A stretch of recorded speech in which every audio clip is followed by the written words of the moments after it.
Assalamualaikum warahmatullahi wabarakatuh.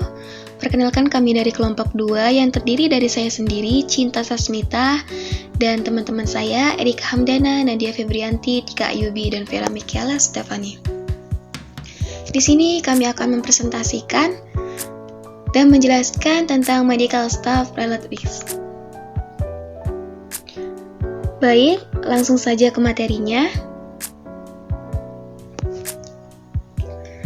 Risiko yang berhubungan dengan tenaga medis. Yang pertama adalah kredensial terhadap staf medis yang tidak tepat. Yang kedua, tindakan medis yang tidak sesuai kompetensi dan prosedur. Yang ketiga, manajemen pasien yang tidak tepat. Yang keempat, training staf yang tidak adekuat. Dan yang kelima, tuduhan malpraktik. Apa sih medical staff relatives itu? Jadi, medical staff relatives yaitu risiko yang berhubungan dengan tenaga medis, misalnya seperti ketidakpastian kredensial, tindakan medis tidak sesuai kompetensi dan prosedur baku, atau standar pelayanan minimal, standar pelayanan medik, kurangnya pelatihan staf klinis, dan lain-lain. Sebelum melanjutkan ke materi, di sini saya akan menampilkan contoh video tentang medical staff.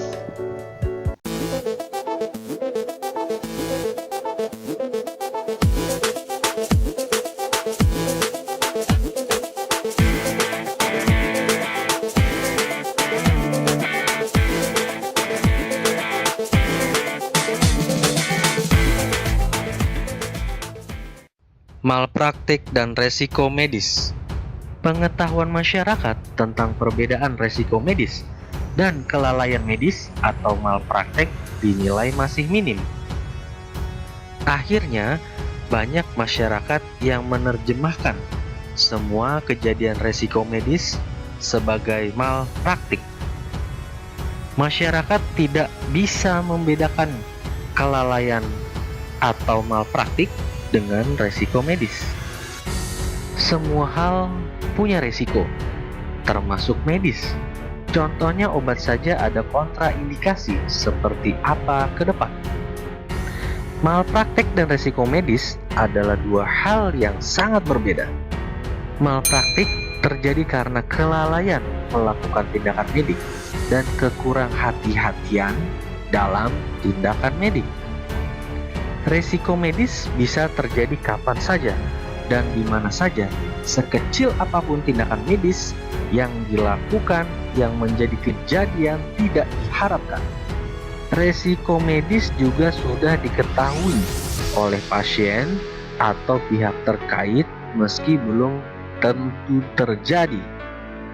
Resiko medis dapat dimaknai sebagai suatu keadaan yang tidak dikehendaki baik oleh pasien maupun oleh dokter atau dokter gigi sendiri setelah dokter atau dokter gigi berusaha semaksimal mungkin, dan juga standar profesi, standar pelayanan medis, dan standar profesi prosedur telah terpenuhi.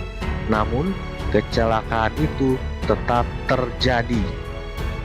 Untuk itu, pihak rumah sakit dan dokter yang menangani pasien wajib menginformasikan resiko medis sebelum melakukan tindakan, baik itu pengobatan, pemberian obat, atau bahkan operasi bedah. Di samping itu, keluarga maupun pasien harus selalu kritis mempelajari dan menanyakan terkait penanganan medis berikut resikonya. Terkait proses pengobatan atau operasi dan resikonya.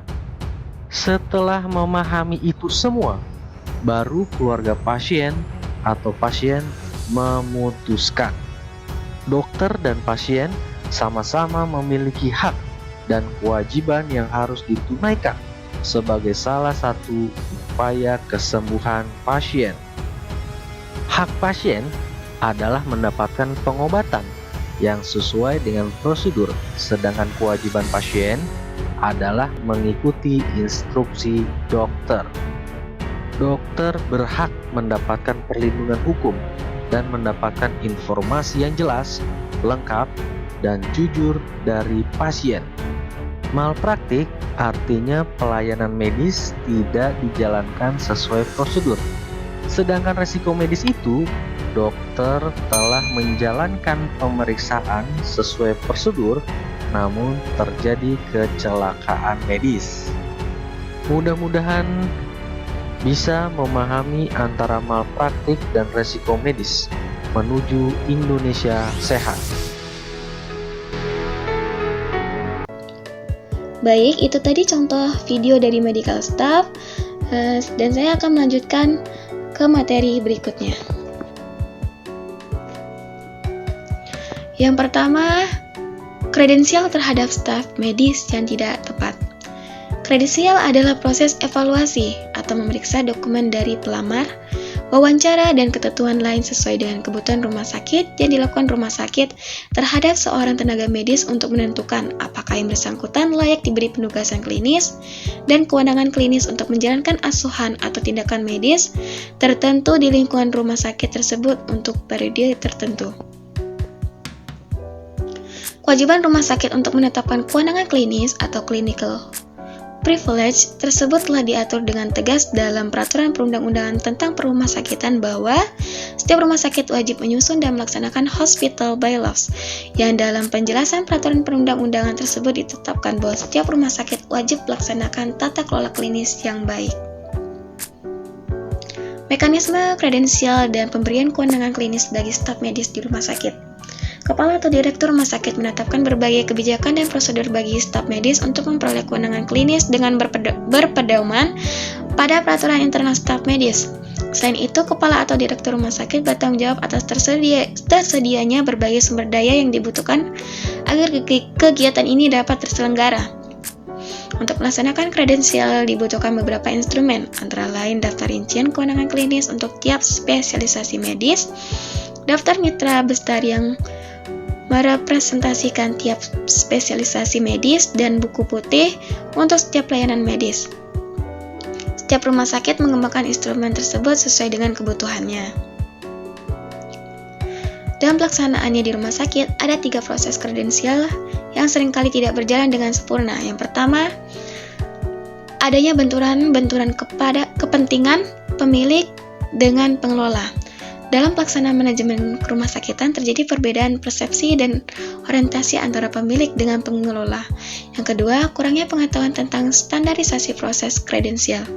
Kebutuhan standarisasi aturan dan instrumen kredensial merupakan usaha untuk mengurangi subjektivitas kolega pada proses kredensial. Standarisasi proses kredensial mengacu pada tugas subkomite kredensial komite medik. Dan yang ketiga, penggunaan dokumen palsu. Adanya risiko penggunaan dokumen palsu atau informasi yang tidak akurat dalam proses kredensial ini dapat membahayakan keamanan pasien dan kualitas pelayanan kesehatan. Upaya penegakan hukum terhadap praktik kedokteran legal yang dilakukan oleh dokter palsu ini adalah menggunakan hukum pidana penal dan non-penal. Yang kedua, tindakan medis yang tidak sesuai dengan kompetensi. Jadi, tindakan medis yang tidak sesuai dengan kompetensi dapat dikategorikan sebagai malpraktik kedokteran atau pelanggaran disiplin kedokteran, seperti melakukan tindakan medis tanpa indikasi yang jelas, melakukan tindakan medis yang tidak sesuai dengan kewenangan kompetensi profesinya, tidak merujuk pasien kepada dokter yang memiliki kompetensi sesuai, mendelegasikan pekerjaan kepada tenaga kesehatan yang tidak kompeten, melakukan pemeriksaan atau pengobatan yang berlebihan, tidak memberikan penjelasan yang jujur dan memadai kepada pasien, dan melakukan tindakan medis tanpa persetujuan pasien. Yang ketiga, manajemen pasien yang tidak tepat. Manajemen pasien yang tidak tepat dapat berakibat serius, baik bagi pasien maupun penyedia layanan kesehatan. Ini bisa terjadi karena berbagai faktor, seperti kesalahan dalam diagnosis. Diagnosis yang salah dapat menyebabkan pengobatan yang tidak tepat dan memperparah kondisi pasien. Kemudian kesalahan dalam pemberian obat. Dosis yang salah, obat yang salah, atau alergi obat yang tidak terdeteksi dapat menyebabkan efek samping yang serius, bahkan kematian. Kemudian kesalahan dalam prosedur medis. Prosedur yang dilakukan secara tidak tepat atau pada pasien yang salah dapat menyebabkan cedera permanen atau kematian. Dan kemudian komunikasi yang buruk. Komunikasi yang tidak efektif antara tim medis dan pasien atau antara anggota tim medis yang berbeda dapat menyebabkan kesalahan dalam perawatan. Yang keempat, training staff yang tidak adekuat.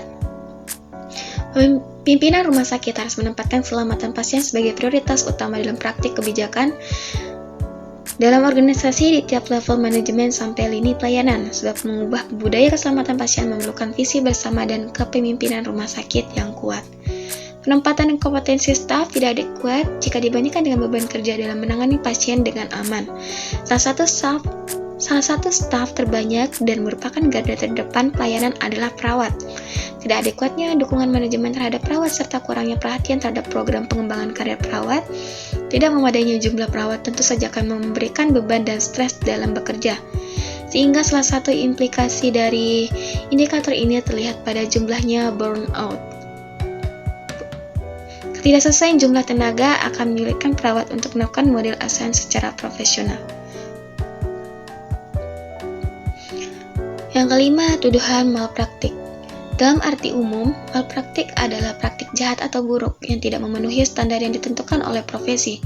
Jika pengertian ini diterapkan di bidang kedokteran, maka dapat dikatakan seorang dokter melakukan malpraktik jika ia melakukan suatu tindakan yang salah, atau ia tidak cukup mengurus pengobatan atau perawatan pasien. Malpraktik erat sekali kaitannya dengan setiap sikap tindak profesi, misalnya malpraktik perawat, malpraktik apoteker, malpraktik advokat, dan lain sebagainya. Malpraktik kedokteran dapat dikategorikan menjadi beberapa jenis, yaitu malpraktik kriminal, malpraktik sipil, malpraktik etik, dan malpraktik medis. Dokter yang melanggar etika dan moral yang berlaku dapat dikenakan sanksi, baik oleh kelompok profesional yang menetapkan kode etik maupun sanksi hukum. Malpraktik medis tidak dapat dianggap sebagai suatu perbuatan melawan hukum karena dokter dan pasien terikat perjanjian yang disepakati oleh satu sama lain, sehingga mengikat bagi kedua belah pihak bukan berasal dari perjanjian yang timbul karena undang-undang, sedangkan perbuatan melawan hukum adalah suatu bentuk perikatan yang lahir dari undang-undang sebagai akibat dari perbuatan manusia yang melanggar hukum yang diatur dalam KUH Perdata pasal 1365. Suatu kejadian malpraktik medik juga tidak dapat dikaitkan dengan pidana bila perbuatan kelalaian. Resiko medis yang terjadi akan sangat sulit dianggap sebagai kelalaian karena pasien sudah menyadari dan memberikan izin kepada dokter untuk dilakukannya terapi medis. Jadi kesimpulannya adalah medical staff relatrix atau risiko yang berhubungan dengan tenaga medis adalah salah satu risiko yang dapat terjadi di rumah sakit. Kewajiban dan tanggung jawab rumah sakit dalam melaksanakan peraturan internal rumah sakit, peraturan organisasi rumah sakit, dan peraturan staf medis. Rumah sakit terkait proses kredensial adalah sebuah keharusan. Pemberian pelayanan medis oleh tenaga medis yang bukan kompetensinya berpotensi menimbulkan kesalahan berupa kelalaian dan secara hukum rumah sakit harus bertanggung jawab atas kesalahan tersebut.